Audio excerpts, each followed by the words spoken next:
So we move on to Cheltenham Festival, Day 2. Day 1, I hope you had some great success and some winners. And if you didn't, then I hope Day 2 proves much better for you. So it's Wednesday, March the 13th, one of my favourite days at the festival this year because one of my favourite races, the cross-country chase, takes place. I always love this race. So different from anything else we're going to see this week.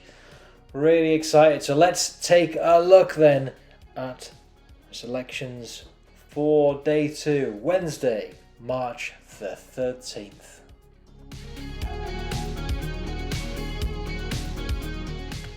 So we go to the 1:30 first race on Wednesday. Gallagher Novices Hurdle, and maybe a surprise to some, but we've got Ballyburn in here. Willie Mullins was flip-flopping between this one and the Supreme Novices on Tuesday, but he's plumped for this one at 2 miles, 5 furlongs. Ballyburn 2-1 on, was explosive and incredible at the Dublin Racing Festival at Leopardstown back in February, and also had a good win at Leopardstown back in December as well.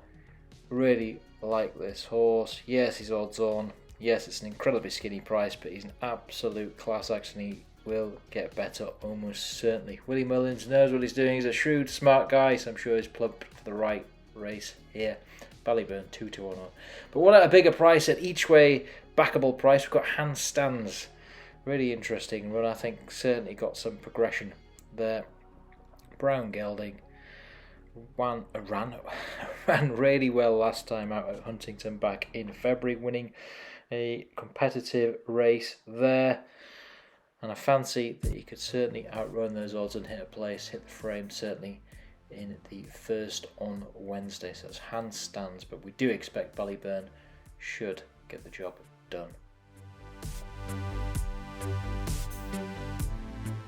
So we move on to the 2:10, the second race on Wednesday. It's the Brown Advisory Novices Chase. Really interesting race, this one. A couple of big names at the top of the market. Fact to File, around about evens currently. Of course, another Mullins trained horse. And then Paul Nicholls' Stay Away Faye will be very popular, 3-1 currently, but I like one at a slightly bigger price for a bit of value. American Mike 10-1, nice each way price. Only 6 runners anticipated for this race, but American Mike won well last time out at Navan, 7-2 over 3 miles in a class 1 out there, trained by Gordon Elliott. Did have a great festival last year, 7th of 10, but previous to that, 2nd at the festival. Over a shorter distance, albeit, but finished 2nd of 20 back in 2022, and certainly feel that 10-1 American Mike is a bit of value in this race. So we move on. It's Wednesday, it's race 3, it's 250, it's the Coral Cup. It's a huge handicap, this.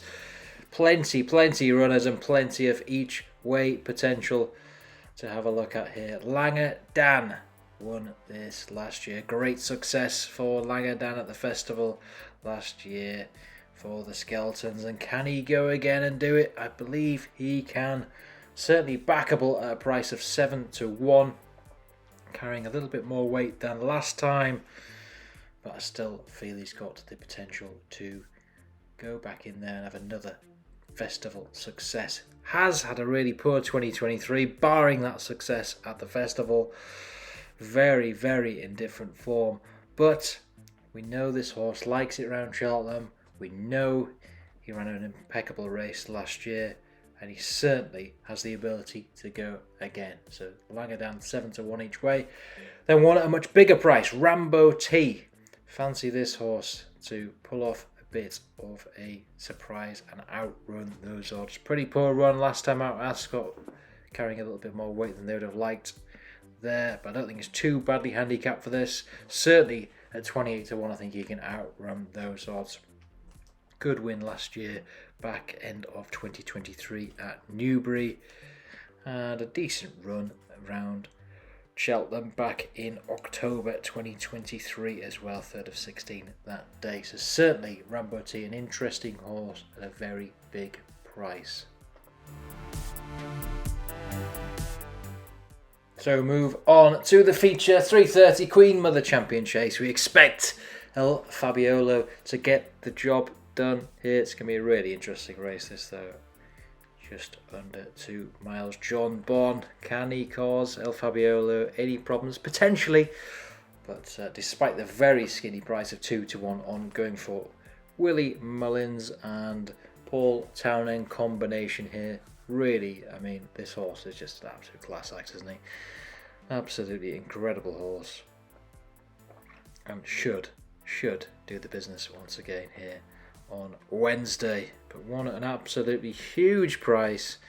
Boot Hill, very indifferent recently. In fact, fallen last couple of starts, but a really good first back at Ascot, November last year.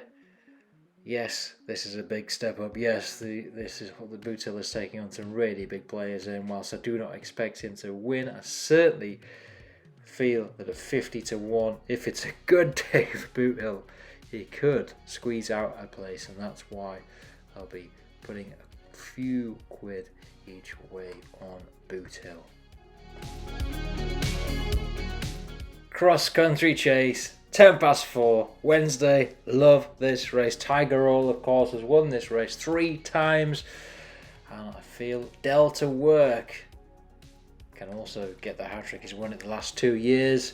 11-4 to go on and do it again. Yes, Delta Work's not done particularly a great deal since that success last year, but he loves this race and he will love it once again. Yes, he's another year older.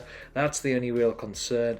But I think at 11-4, really do like getting on board Delta Work here.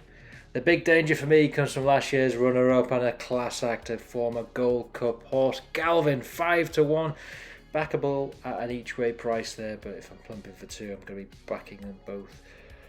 Delta Work and Galvin win only, I think, on this race. 3 miles, 5 furlongs and a bit.